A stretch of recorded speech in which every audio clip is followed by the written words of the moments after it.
You know, it's a real pleasure for me to be out into the Backyard Farmer garden right here, midday, midsummer, and I'm going to take a look and see if we can find any insect problems. They may not be obvious, but I'm going to look real close. Take a look at this summer ball squash, a beautiful squash, but yet the leaves are all wilted.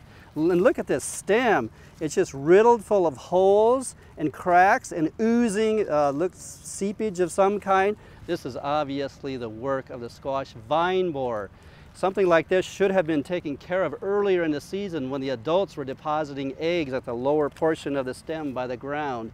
A frequent dusting with something like carbaryl or permethrin would work quite well in preventing that egg laying and the attack by this terrible pest of squashes.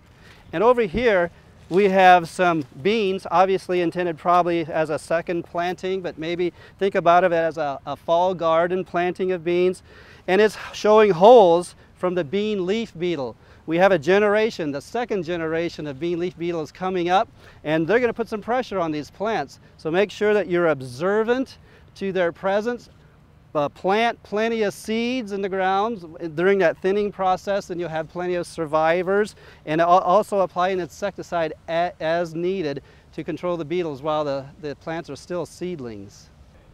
It appears to me that these cabbages are going to produce some fine heads if you're given enough time, and Terry James has done an excellent job in removing caterpillars off of these plants. That's imported cabbage worm and cabbage loopers, both green.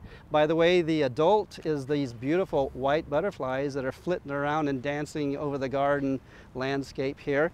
And so the only thing that I noticed on these plants are just a few young caterpillars, as well as the yellow eggs that the white butterflies deposit singly on many of the leaves. But if she keeps it up, great job. We're going to have something here. Wow, look over here.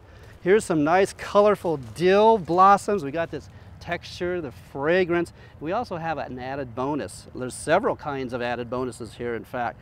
We have the black swallowtail caterpillar. Look how colorful it is. And it's something that you can tolerate on your dill plants. There's really no need to control it. It'll only take its share, and you can enjoy the butterflies later on. Let's take a look at these ornamentals, these purple and white coneflowers. Beautiful right now. We have some fuzzy brown powdery stuff coming out of the heads themselves. That's caused by what's called the sunflower moth. It's really not a problem as far as debilitating any of the beauty of the flowers here. So just so you know, it's not a disease. It's caused by sunflower moth. And if you wish, you could explore it further and dig in there and see what they look like.